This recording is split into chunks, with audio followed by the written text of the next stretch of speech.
multiple regression equation, multiple regression equation हामीले पढ्न गइरहेछौँ। यो यो मल्टिपल रिग्रेसन इक्वेसन कस्तो केसमा हामीले प्रयोग गर्ने, यो कस्तो केसमा प्रयोग गरिन्छ भन्दाखेरि हामीलाई एउटा डिपेन्डेन्ट भ्यारिएबलको भ्यालु इस्टिमेट गर्नुपर्ने हुन्छ र दुई वा कस्तो अवस्थामा दुई वा दुईभन्दा बढी गिभेन भ्यारिएबल दिएको हुन्छ इन्डिपेन्डेन्ट भ्यारिएबल र त्यसको corresponding respective dependent variable estimate गर्नुपर्ने केस छ भने त्यस्तो केसमा हामीले मल्टिपल रिग्रेसन इक्वेसन कन्सिडर गर्छौँ। मल्टिपल रिग्रेसन इक्वेसन एउटा इक्वेसन हो। इट इज भनेको multiple regression equation. It is an equation for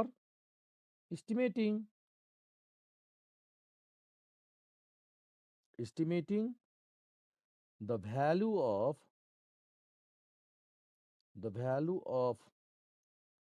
a dependent variable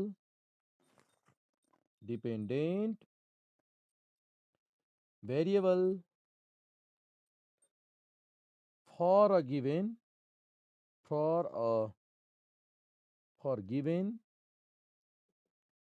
given two or more independent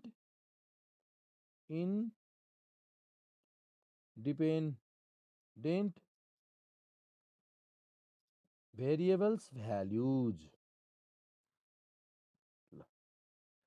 अर्थात् यो खास यो मल्टिपल रिग्रेसन इक्वेसन एउटा कस्तो इक्वेसन हो भन्दाखेरि डिपेन्डेन्ट भ्यारिएबल भ्यालुको इस्टिमेट गर्ने इक्वेसन हो, जुन इक्वेसनमा के दिएको हुन्छ दुई वा दुईभन्दा बढी इन्डिपेन्डेन्ट भ्यारिएबलको भ्यालुज दिएको हुन्छ। अर्थात् यो इक्वेसन भनेको तीनवटा, सपोज गरौँ मिनिमम तीनवटा भ्यारिएबल चाहिन्छ यो इक्वेसनको लागि, जसमध्ये जस्तै x1 x2 x3 तीनवटा भेरिएबल छ भने सपोज गरौँ यो डिपेन्डेन्ट भेरिएबल हो भने र यो दुईटा इन्डिपेन्डेन्ट भेरिएबल हो भने हामीले यो डिपेन्डेन्ट भेरिएबलको एउटा भ्यालु इस्टिमेट गर्नु छ फर करस्पोन्डिङ x1 इन्डिपेन्डेन्टको भ्यारिएबलको भ्यालुमा, जस्तै इन्डिपेन्डेन्ट भेरिएबलको भ्यालु 4 छ र अर्को 6 छ, x3 बराबर 6 x2 इक्वल्स टु 4 भएको अवस्थामा x1 को भ्यालु कति, यस्तो केस इस्टिमेट गर्नु छ भने हामीले मल्टिपल रिग्रेसन इक्वेसन कन्सिडर गर्छौँ। एउटा तरिकाबाट बुझ्यौँ। किन मल्टिपल रिग्रेसन इक्वेसन कन्सिडर गर्छौँ? Because multiple regression equation is a mathematical equation relationship between dependent variable and two or more independent variable है त। It is a mathematical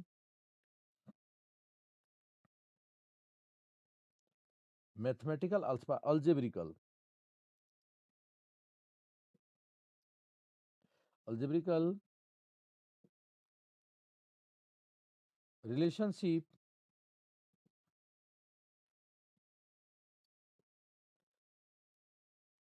between one dependent variable and two or more independent variable। त यो दिएको छ। अब हामी suppose गरौँ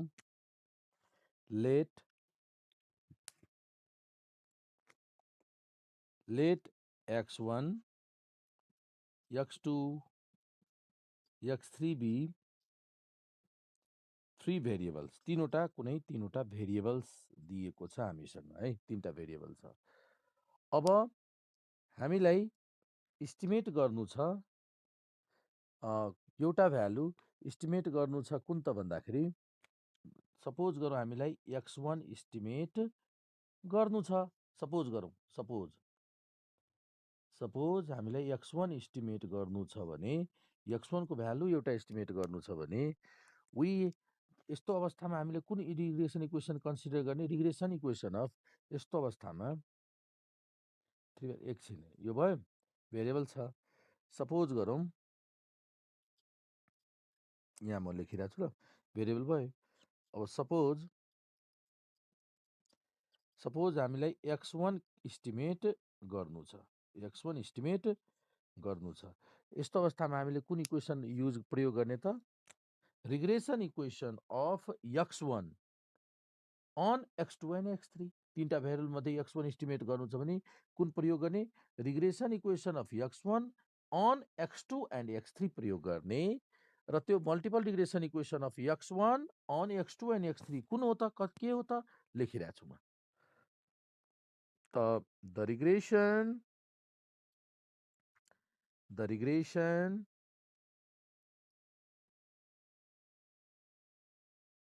equation of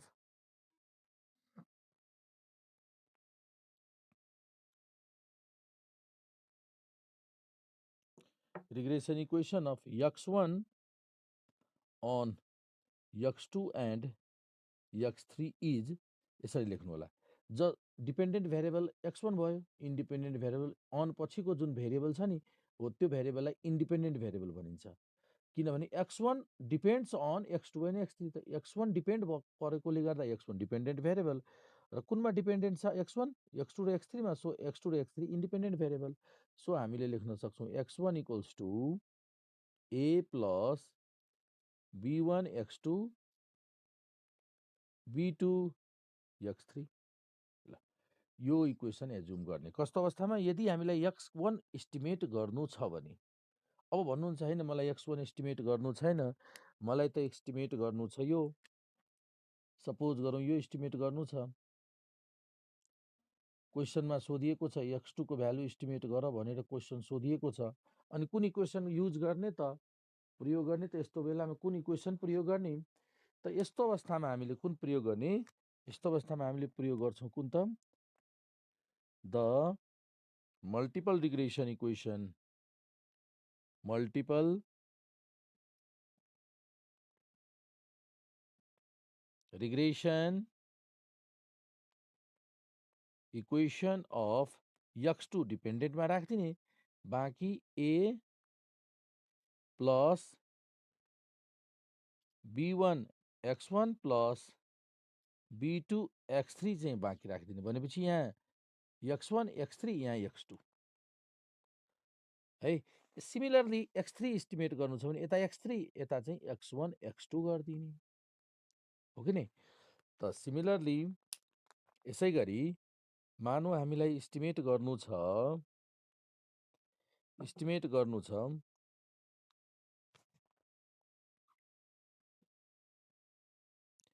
suppose हामीलाई इस्टिमेट गर्नु छ x3।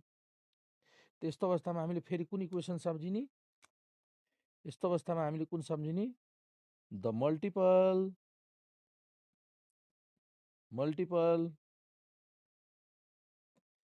Regression equation of x2, multiple regression equation of x2 भने यहाँनिर छुट्यो है। Multiple regression equation of x2 on x1 and x3, multiple regression equation of x3 on x1 and x2। जुन equation कुन हो त? x3 equals to a plus b1 x1 plus b2 x2। यो भयो तेस्रो, यो दोस्रो। यसरी हामीले एज्युम गर्न सक्छौँ। अब तपाईलाई भेरिएबल तोकिएको छैन, तीनवटा भेरिएबल।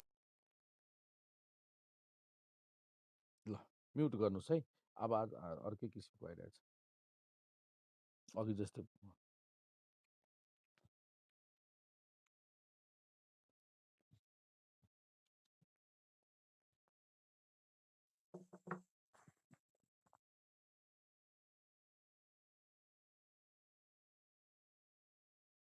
हेर्नुहोस् त, कहिलेकाहीँ तोकिएको हुँदैन भेरिएबल, खालि वर्डमा लेखिएको हुन्छ भेरिएबलको नाम, तर x, why, Z, x1, x2 तोकिएको हुँदैन। यस्तो अवस्थामा हामीले यो सधैँ इस्टिमेट गर्नुपर्ने भेरिएबललाई वाइ सपोज गर्छौँ, डिपेन्डेन्ट भेरिएबललाई, है त। If Y dependent variable, Y हामीलाई फाइन्ड गर्नु छ, वाइ फाइन्ड गर्नु छ भने वाइलाई कुन भेरिएबल भन्ने? अ डिपेन्डेन्ट भेरिएबल x1 र x2 इन डिपेन्डेन्ट भेरिएबल्स, है त। यस्तो अवस्थामा मल्टिपल रिग्रेसन इक्वेसन कुन हुन्छ? फर्मुला लेखौँ त, multiple regression equation of y on x1 and x2 is ल y equals to a plus b1 x1 plus b2 x2। यो प्राय सधैँ यो प्रयोग गर्नु होला भेरिएबल नतोकिएको केसमा। x1 x2 x3 तोकेको छ भने अघि जस्तै, नभए भेरिएबल तोकिएको छैन भने जुन इस्टिमेट गर्नु छ, जुन फाइन्ड गर्नु छ हो त्यसलाई y सपोज गर्नु होला, बाँकी x1 x2 सपोज गर्नु होला, है त। अब यो b1 भनेको के हो, ए भनेको के हो, b1 भनेको के हो, यसको नोटेसन अब जानु। यो त एक्स वाईको बारेमा त थाहा भयो, वाई डिपेन्डेन्ट भेरिएबल हो, x1 x2 कस्तो भेरिएबल त? इन्डिपेन्डेन्ट भेरिएबल हो, है। ए b1 b2 ले के दिन्छ त? तब हेर्नुहोस्, वेयर, यसको मिनिङ पनि जानिराखौँ, यदि रिग्रेसन पढ्दैछौँ भने सबैको मिनिङ। ए को भ्यालु त केही आउँछ, र एले के दिन्छ त भन्दाखेरि यसले दिन्छ डिपेन्डेन्ट अल इन सबै इन्डिपेन्डेन्ट भेरिएबल 0 भएको अवस्थामा, यो पनि x1 को भ्यालु पनि 0 र यो x2 को भ्यालु पनि 0 छ भने y is equals to a, dependent variable, यो y डिपेन्डेन्ट भेरिएबलको भ्यालु दिन्छ। यसले के दिन्छ भन्दाखेरि it gives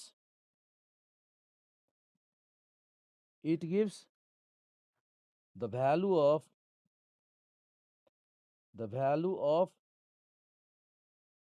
dependent variable, dependent variable y को भ्यालु दिन्छ यसले। कति बेला? If all independent variables x1 and x2 जुन छ नि आर 0, भनेपछि यो पनि 0 यो पनि 0 भइदिएको अवस्थामा यसको एले y को भ्यालु दिन्छ। त यो त त्यति धेरै महत्त्वपूर्ण एच होइन, यसको इन्टरप्रिटेसन सोध्दा पनि सोधिँदैन, जानिराखौँ। b1 चाहिँ इम्पोर्टेन्ट छ। b1 भने यस,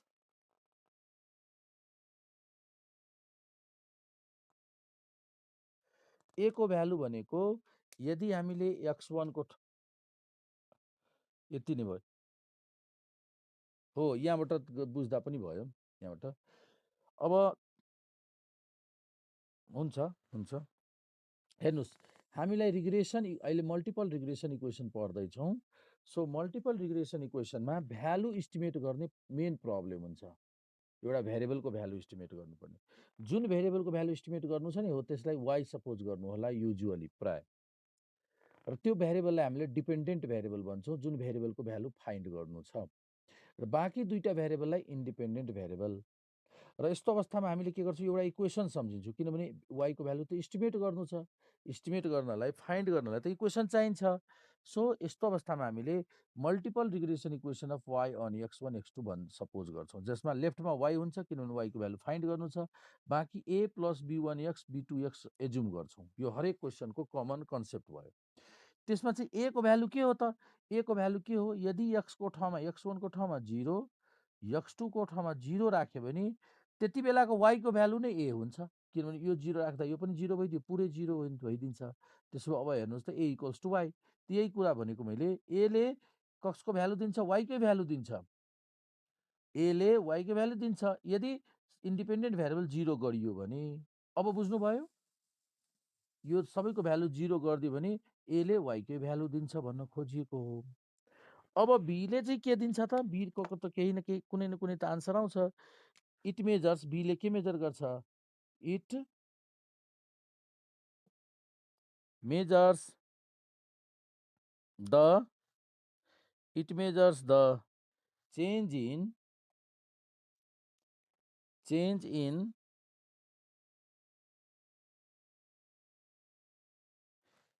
change in यो के हो त? change in x1.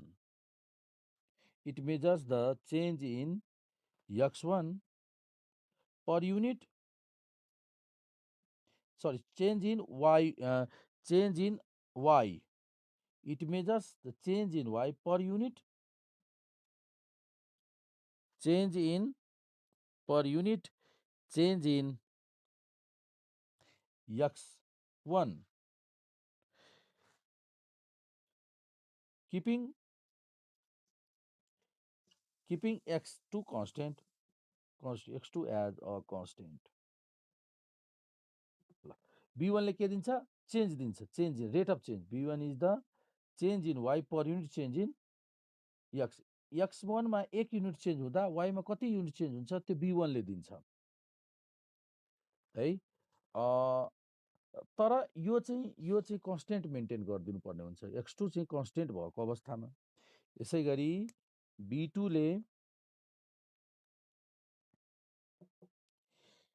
ले के मेजर गर्छ? B2 ले it measures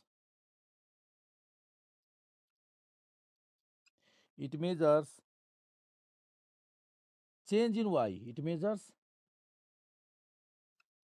change in y per unit, change in per per unit change in per unit change in unit change in y per unit change in x2, per unit change in x2, per unit change in x2। तर यसमा constant कुन? यसको unit change गर्यौं, यसमा हुने change जब x मा 1 unit change गर्दा यसमा हुने चेन्जलाई नै B2 ले रिप्रेजेन्ट गर्छ। तर x1 constant, keeping x1 as a constant। यो त भयो थ्योरिटिकली। म एउटा इक्जाम्पलद्वारा तपाईहरुलाई यो यसको मिनिङ भन्छु ल, के छ मिनिङ भन्ने क्लियर गर्छु म इक्जाम्पलद्वारा है। ल एउटा मैले इक्जाम्पल दिइरहेको छु, हेर्नुस् त। जस्तै y को भ्यालु तपाईको इक्जाम्पल हेर्नुस् त।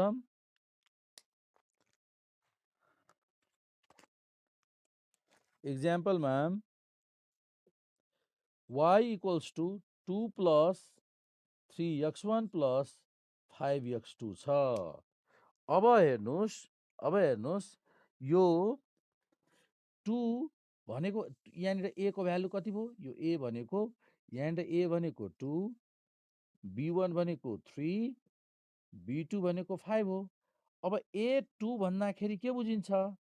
a2 भनेको x1 को भ्यालु 0 र x2 को भ्यालु 0 भएको अवस्थामा y को भ्यालुलाई a2 भनिन्छ।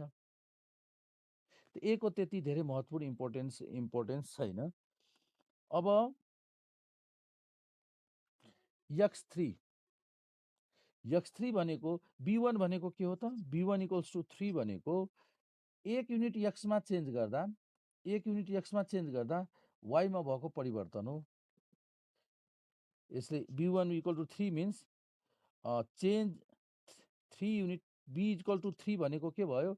y मा 3 unit change. b equal to 3 means, यसको मिन्स भयो b1 equals to 3 means change in y is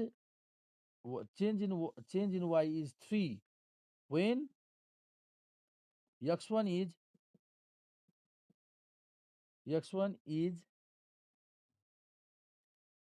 अथवा चेन्ज भनेको इन्क्रिज लेखौँ न, प्लस छ भने इन्क्रिज, चेन्जलाई इन्क्रिज गरिदिउँ ल।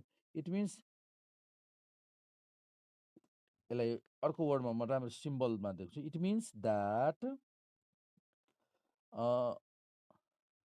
y is increased by increased by 3 units.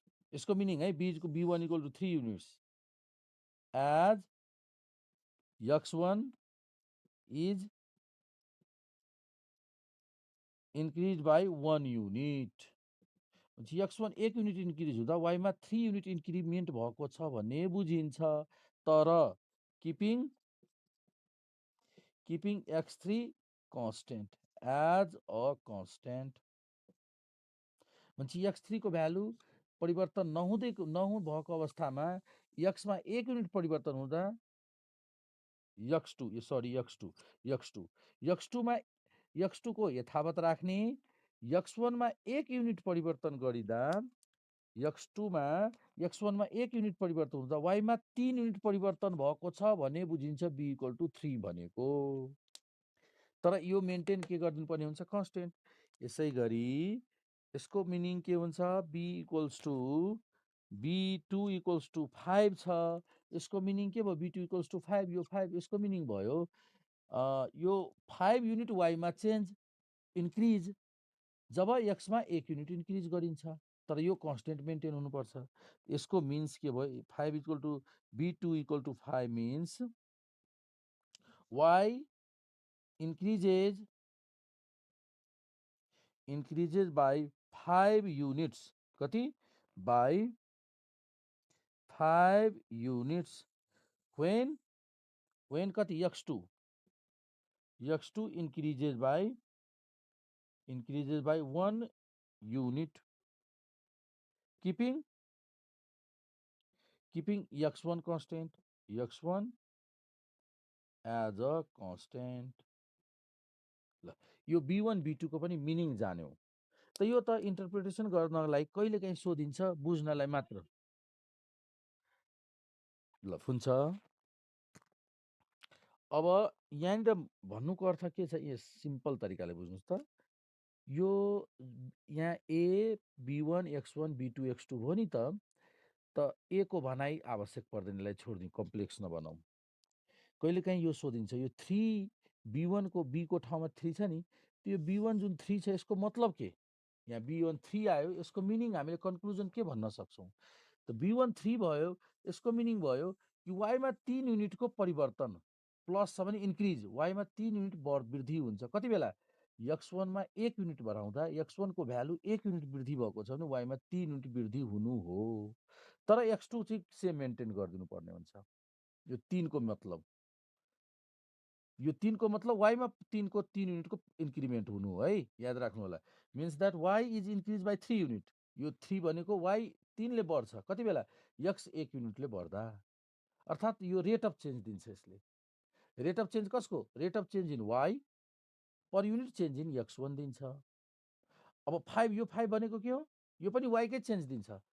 5 is the rate of change in y per unit change in x1 x2 भयो, यति हो। बुझ्नुभयो? यो सबै केमा चेन्ज दिन्छ? 3 युनिट परिवर्तन। यो 3 लेखेको छ भने के बुझ्यौँ? y मा 3 बढ्यो, वृद्धि भयो। कति बेला x मा 1 बढाउँदा y मा 3 बढ्यो भन्ने कुरो बुझिन्छ। यसको मतलब के हो? 5 को मतलब x मा 5 युनिट वृद्धि भयो। कति बेला x2 मा 1 बढाउँदा। x2 मा 1 भ्यालु बढ्यो भने y मा 5 भ्यालु बढ्छ भन्ने कुरो सजिलो भाषामा बुझ्न सकिन्छ। अब बुझ्नुभयो? फेरि म रिपिट गर्छु, x मा 1 बढ्दा y मा 3 युनिट बढ्नु हो। यहाँ यदि 3 छ भने, यो यहाँ 5 छ भने यसको मिनिङ के भयो? x2 मा 1 युनिट बढाउँदा y मा 5 युनिट वृद्धि हुनु हो भन्ने बुझिन्छ। वृद्धि किन? प्लस छ भने वृद्धि हुनु हो, माइनस भएको भए घट्नु, डिक्रिज हुन्थ्यो, यति मात्र हो। त यो त हामीले जेनरल कन्सेप्ट बुझ्नलाई हो। अब हामी क्याल्कुलेसनको लागि अब सिधै क्याल्कुलेसनको स्टेप्स के छ त्यतातिर अब फोकस गरौँ, क्याल्कुलेसनलाई फोकस गरौँ। यो त भयो यता। अब क्याल्कुलेसनको लागि तपाईलाई यहाँनिर दिएको हुन्छ मल्टिपल रिग्रेसन इक्वेसन। अब हामी फेरि यहाँबाट सुरु गरौँ फर्मल तरिकाले क्याल्कुलेसनको लागि। Multiple regression equation. ल हेर्नुहोस्, जुन भेरिएबल इस्टिमेट गर्नु छ नि, जुन भेरिएबल इस्टिमेट गर्नु रहन्छ त्यसलाई वाइ सपोज गर्नु होला अथवा डिपेन्डेन्ट भेरिएबल सपोज गर्नु होला हैन। इस्टिमेट गर्नुपर्ने भेरिएबललाई यो सम्झिनुलाई इस्टिमेट गर्नु पर्ने भेरिएबललाई वाइ एज्युम गर्नु होला। ल वाइ एज्युम गर्नु होला, वाइ सधैँ एज्युम गर्नु होला र यो वाइ इस्टिमेट गर्नुपर्ने भेरिएबललाई सधैँ वाइ एज्युम गर्नु होला। जस्तै एज कहिले काहीँ इस्टिमेट गर्नु पर्यो भने वाइ, एजलाई वाइ। इन्कम इस्टिमेट गर्नु पर्यो यो होइन त्यत्तिकै ह्यास दिएको, के होइन त्यत्तिकै ह्यास दिएको यत्तिकै एरो इस्टिमेट गर्नुपर्ने भेरिएबललाई सधैँ वाइ एज्युम गर्नु होला, इस्टिमेट गर्नुपर्ने भेरिएबललाई ल वाइ एज्युम गर्नु होला। यो चाहिँ सिम्पल एउटा क्यु। अनि त्यसपछि वाइ चाहिँ यहाँनिर अब वाइ डिपेन्डेन्ट भेरिएबल सपोज गर्नु होला, डिपेन्डेन्ट यहाँनिर तपाईँको हाम्रो सिलेबसमा नि 3वटा भेरिएबलको मात्र एज्युम गर्नुपर्ने क्वेसन चाहिँ सोधिएको छ अथवा दिइन्छ। x1 x2 इन्डिपेन्डेन्ट भेरिएबल हो, इन्डिपेन्डेन्ट भेरिएबल। त पहिला x1 x2 र y डिफाइन गर्नु होला प्रत्येक क्वेसनमा। र वाइ कुनलाई सपोज गर्ने, जुन भेरिएबलको भ्यालु इस्टिमेट गर्नु छ नि त्यसलाई वाइ सपोज गर्नु होला र बाँकी दुईटा भेरिएबल x1 x2 एज्युम गर्नु होला, 3टा मध्ये है। त्यसपछि सिधै रिग्रेसन इक्वेसन लेख्नु होला। त्यसपछि यसरी multiple regression equation of y on x1 and x2 is यसरी लेख्नु होला। अनि y इक्वल्स टु के छ, हामीले अघि नै लेखिसकेको छौँ यसको formula a plus b1 x1 plus b2 x2 equation number 1। बस यो सपोज गर्नु होला। अब हामीलाई a b1 b2 को भ्यालु क्यालकुलेसन गर्नुपर्ने हुन्छ डाटा प्रयोग गरेर। त यो b1 b2 को भ्यालुको लागि एउटै इक्वेसनले त भ्याइँदैन, यसको लागि त मोरको इक्वेसन चाहिन्छ। 3वटा भेरिएबल छन्, 3टा इक्वेसन चाहिन्छ र 3टीको सल्भ गर्नुपर्ने हुन्छ। त to estimate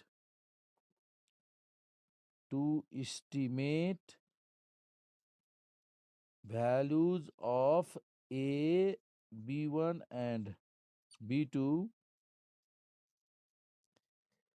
we have to consider एकैछिन we have to solve the following normal equations, यसलाई नर्मल इक्वेसन्स भनिन्छ, बुझ्नुभयो। नर्मल यसपछि नर्मल इक्वेसन्स लेख्नु होला। यो नर्मल इक्वेसन कसरी लेख्ने, कसरी सम्झिने, यसको म टेक्निक भन्छु। र जुन यसले लेखिरहेछौँ नि, यो लेख्ने स्टेप हरेक प्रब्लममा यति कमन कुरो लेख्नुपर्ने हुन्छ। कहाँबाट, यहाँबाट डिफाइन गरेर, यहाँबाट पहिला डिफाइन गर्ने, त्यसपछि यो यहाँबाट लेख्नै पर्ने हुन्छ। ओके, अब के भनेको छु मैले, फलोइङ नर्मल इक्वेसन, 3वटा नर्मल इक्वेसन यसरी लेख्नु होला सधैँ। पहिला डाइरेक्ट समेसन, 3टैमा डाइरेक्ट समेसन रफमा गर्नुहोस् त। यसमा सबैमा डाइरेक्ट समेसन गर्दा कति हुन्छ, डाइरेक्ट समेसन गर्नुहोस्। यसको डाइरेक्ट समेसन गर्दा समेसन y a को समेसन प्लस यसमा पनि direct summation b1 x1 summation, यसमा पनि direct summation b2 x2 summation. ल अब यसलाई हामीले समेसन रुल एउटा दिएको हुन्छ म्याथको। त्यो समेसन रुलमा के छ, तपाईको एउटा भेरिएबल र यो कन्स्ट्यान्ट छ भने कन्स्ट्यान्टले बाहिर लिन पाउँछौँ म्याथमा। र कन्स्ट्यान्ट ए छ भने एनए लेख्छौँ, कन्स्ट्यान्टको समेसन एन लेखिदिन्छौँ। जस्तै समेसन 2 छ भने 2n, समेसन 1 छ भने 1n, समेसन 5 छ भने 5n लेख्छौँ, बुझ्नुभयो। सो अब डाइरेक्ट समेसन गर्दा के हेर्नुहोस् त म्याथको कुरा के छ तपाईँको समेसन कन्स्टेन्ट छ जस्तै समेसन कन्स्टेन्ट 2 छ भने 2n लेखिदिन्छौँ याद राख्नु होला म्याथको समेसन रुल समेसन 5 छ भने 5n लेख्छौँ समेसन ए छ भने an लेखिदिन्छौँ याद राख्नु होला अर्को समेसन रुल के छ यो त कन्स्टेन्टको कुरा भएछ कन्स्टेन्टको समेसन अब तपाईँको कन्स्टेन्ट इन्टु भेरिएबल छ भने कन्स्टेन्टलाई बाहिर निकाल्न पाउँछौँ ए बाहिर गयो समेसन एक्स फर इक्जाम्पल जस्तै हामीलाई समेसन 2x छ भने 2 बाहिर समेसन एक्स लेख्छौँ कुरो बुझ्नुभयो कन्स्टेन्ट बाहिर गरिन्छ कति बेला जब कन्स्टेन्ट र भेरिएबल मल्टिप्लाई हुन्छ यो सिम्पल म्याथमेटिकल कन्सेप्ट जानिराखौँ के भयो के भेरिएबल र कन्स्टेन्ट मल्टिप्लाई भएको छ भने कन्स्टेन्टलाई बाहिर समेसनभन्दा बाहिर लिन मिल्छ कन्स्टेन्ट मात्रको समेसन छ भने एन लेखिदिने अगाडि यति सम्झिनु होला ल अब हेर्नुहोस् यति दुईटा फर्मुला सम्झेर नर्मल इक्वेसन पहिला के गर्नुभयो डाइरेक्ट समेसन सधैँ याद राख्नु होला डाइरेक्ट समेसन गर्दा कति कुन कुन इक्वेसन आयो त समेसन वाइ इक्वल्स टु कन्स्टेन्टको समेसन एनए त एएन प्लस कन्स्टेन्ट भेरिएबल छ भने कन्स्टेन्ट बाहिर बी1 समेसन x1 अनि यसमा फेरि कन्स्टेन्ट बाहिर बी2 बाहिर समेसन x2 ल इक्वेसन नम्बर दोस्रो आयो यो दोस्रो नम्बर आइसक्यो अब दुईटा अझै लेख्नुहुन्छ है हेर्नुहोस् अब के गर्नुहुन्छ एउटा इक्वेसन डाइरेक्ट समेसन दोस्रो इक्वेसन हामीसँग कतिवटा दुई इन्डिपेन्डेन्ट भेरिएबल छ हामीसँग एउटा x1 इन्डिपेन्डेन्ट भेरिएबल छ अर्को x2 इन्डिपेन्डेन्ट भेरिएबल छ बुझ्नुभयो अब हामीले यो चारवटा टर्म छ नि यो 1 2 3 4 यो चारवटामा पहिला एउटा इन्डिपेन्डेन्ट भेरिएबलले मल्टिप्लाई गर्नुहोस् जस्तै मैले x1 ले यो चारवटालाई मल्टिप्लाई गरेँ गर्नुहोस् त कति भयो x1 y यसमा डिपेन्डेन्ट x1 ले मल्टिप्लाई गरेको छु यसमा 1 2 3 4वटामा यो कति भयो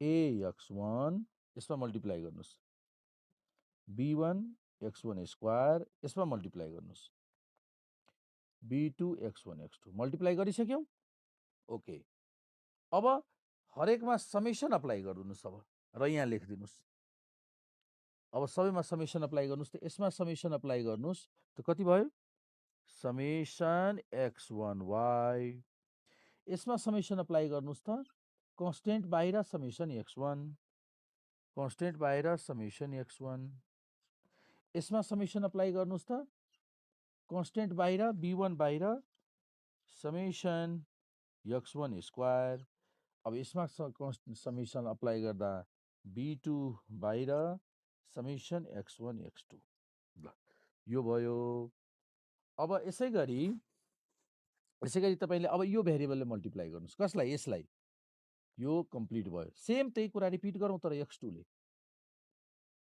फेरि त्यही रिपिट गरौँ कुनमा x2 ले मल्टिप्लाई गर्ने 1 2 3 4वटामा x2 ले मल्टिप्लाई गर्छौँ कति हुन्छ x2y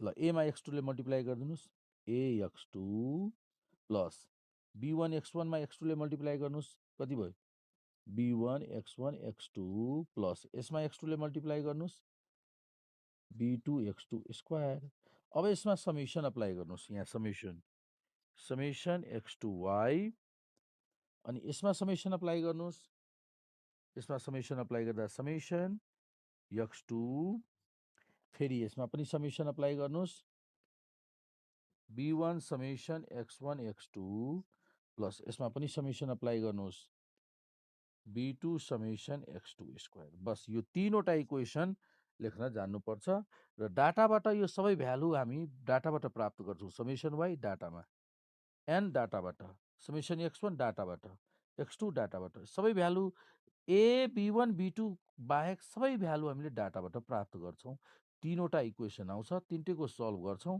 तिनटैलाई सल्भ गर्दै जाँदा ए b1 र b2 को भ्यालु प्राप्त हुन्छ र त्यो प्राप्त भ्यालु यही इक्वेसन नम्बर 1 मा सब्स्टिट्युट गरिदिन्छौँ अनि भयो कम्प्लिट यति नै काम गर्नु छ multiple regression इक्वेसनमा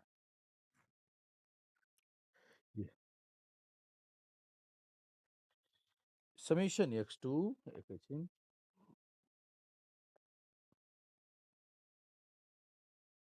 summation x two Y, यो माथिकै समेसन, यसमै समेसन लास्टमा कुन लेखेको छौँ यसमा समेसन गरिदिनुहोस् त। यो लास्टमा यही लेखेका छौँ एक्स टू वाई, यसमा समेसन लाउँदा समेसन एक्स टू, यसमा बी1 समेसन x1 x2 र यो बी2 समेसन x2 स्क्वायर, यति मात्र लेखेका छौँ। यो जुन अहिले लेखेँ नि यो बोर्ड रिग्रेसनको जुन हरेक क्वेसनमा जुनसुकै क्वेसन सोधेको छ यति लेख्नै पर्ने हुन्छ। अब लेखिसकेपछि त्यसपछि त्यो डाटाको क्याल्कुलेसन गर्छौँ र यसमा सब्स्टिट्युट गरेर सल्भ गर्छौँ। अब सल्भ गर्नलाई त इक्जाम्पल हामीले लेख्नै पर्ने हुन्छ। बुझ्नुभयो? त यो भयो मल्टिपल रिग्रेसन के अरे फर्मुला लेख्ने तरिका। के फर्मुला लेख्ने? यसलाई नर्मल इक्वेसन लेख्ने तरिका। यो भयो standard equation of multiple regression equation of Y and x1 x2, यो भयो त्यसको रेस्पेक्टिभ नर्मल इक्वेसन। ल अब म तपाईलाई कोफिसिएन्ट अफ डिटर्मिनेसनको पनि सोधिरहेको हुन्छ साथसाथै। सो कोफिसिएन्ट अफ डिटर्मिनेसनको फर्मुला कसरी लेख्ने त्यो म पहिला सिकाउँछु। त्यसपछि स्ट्यान्डर्ड इरर अफ इस्टिमेटको फर्मुला कसरी लेख्ने, कसरी सम्झिने त्यो सिकाउँछु। त्यति जानिसकेपछि अनि त्यसपछि त्यो भ्यालु त केही आउँछ, त्यो भ्यालु आएपछि इन्टरप्रिटेसन कन्क्लुजन के लेख्ने त्यो पनि म भन्छु बिस्तारै। त सबभन्दा पहिला त यो फर्मुला सम्झिने तरिका मेन। फर्मुला सम्झिसक्यो भने क्याल्कुलेसन गाह्रो पर्दैन। क्याल्कुलेसन जानिसकेपछि कन्क्लुजन एक लाइन बुझिसकेपछि एक लाइन कन्क्लुजन हरेकको लेख्न सक्छौँ। जस्तै बी1 बी2 को मतलब लेख्यौँ है। त ल अब यही रिग्रेसन इक्वेसनको मल्टिपल रिग्रेसन के अरे कोफिसिएन्ट अफ डिटर्मिनेसन हामी लेख्न गइरहेछौँ। कोफिसिएन्ट अफ डिटर्मिनेसन र एउटै क्वेसनमा कोफिसिएन्ट अफ डिटर्मिनेसन पनि सोधिएको हुन्छ। त्यही भएर अब coefficient of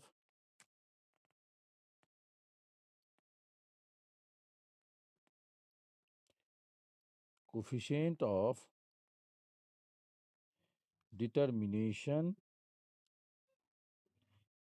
coefficient of determination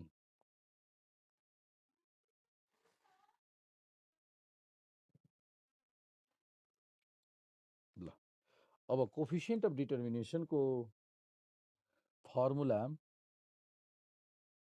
लेख्नलाई हामीले टेक्निक अब हेर्नुहोस्, फर्मुला सम्झिने टेक्निक्स। कोफिसिएन्ट अफ डिटर्मिनेसनको फर्मुला अब सम्झिने टेक्निक्स हेर्नुहोस्।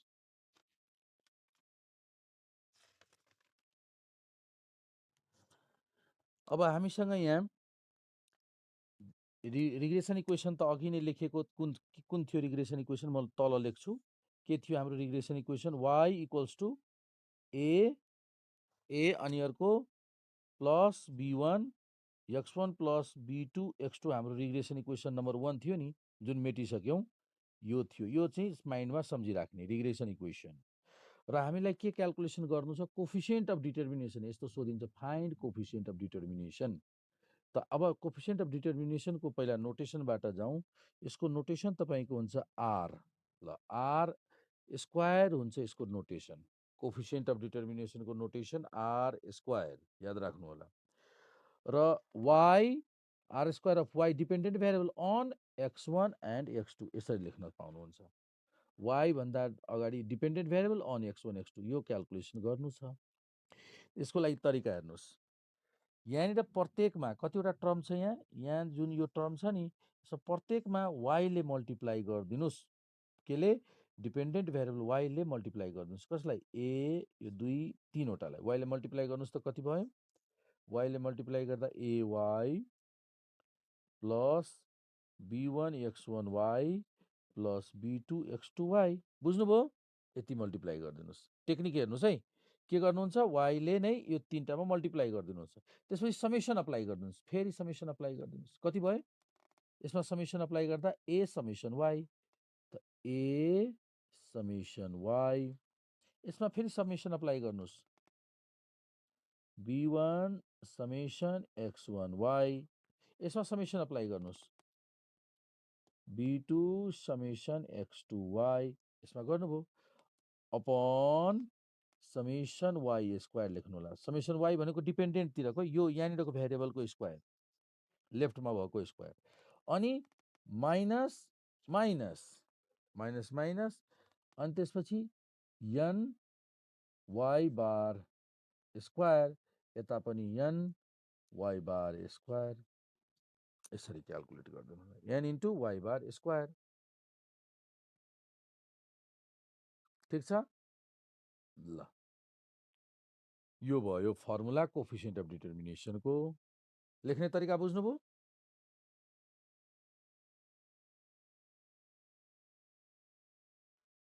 यो त माथिको लेख्ने तरिका बुझ्नुभयो? यति यति लेख्ने तरिका बुझ्नुभयो? यति हो।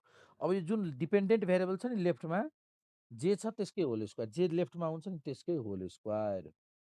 ल र समेसन गरिदिनु होला सधैँ। त्यसपछि माइनस माइनस n टाइम फेरि डिपेन्डेन्टकै मिन, डिपेन्डेन्टको मिनको स्क्वायर, यसकै मिनको n टाइम्स मिनको स्क्वायर सधैँ गर्नु होला यसरी। भयो। फर्मुला सम्झिने तरिका, फर्मुला जानिसक्यो सम्झिरहेको छु भने त डाटाबाट भ्यालु त क्याल्कुलेसन गरेकै हुन्छ, सब्स्टिट्युट गर्छु, क्याल्कुलेटर प्रयोग गर्छु, राम्ररी रिजल्ट क्याल्कुलेट गरिदिन्छु, एकुरेट रिजल्ट क्याल्कुलेट गरिदिन्छौँ। बुझ्नुभयो? ल अब यो त भयो कोफिसिएन्ट अफ डिटर्मिनेसन क्याल्कुलेसन गर्ने फर्मुला। अब यो standard error of estimate calculate गर्ने तरिका हो, फर्मुलामा भन्छु है। Standard error of estimate, standard error of estimate calculate गर्ने तरिका हेर्नुहोस् है। ल फेरि त्यसको टेक्निक के छ?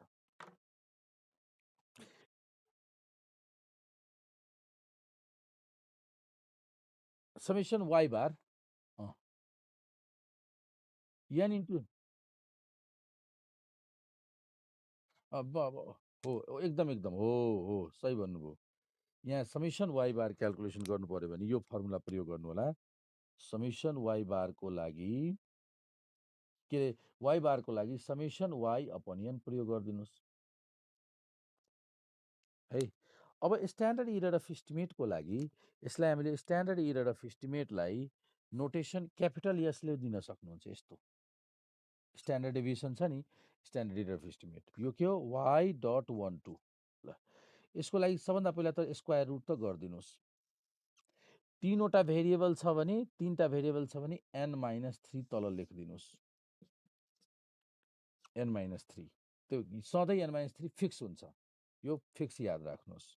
अब रह्यो माथि नुमेरेटर के लेख्ने त?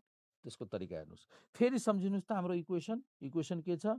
y equals to a plus b1 x1 plus b2 x2। यो भयो। अनि के गर्नु होला हेर्नुहोस् टेक्निक। अब यो त सबैजनाले सम्झिनुहुन्छ यो इक्वेसन। यसमा के गर्नु होला? यो माइनस इक्वल टु हटाएर माइनस लेखिदिनु होला, इक्वल टु हटाएर माइनस लेखिदिनु होला। त्यसपछि माइनस लेखेर यो हरेक टर्ममा फेरि डिपेन्डेन्ट भेरिएबलले मल्टिप्लाई गरिदिनुहोस्, वाइले मल्टिप्लाई गरिदिनुहोस् प्रत्येकलाई। कतिवटा अब भयो?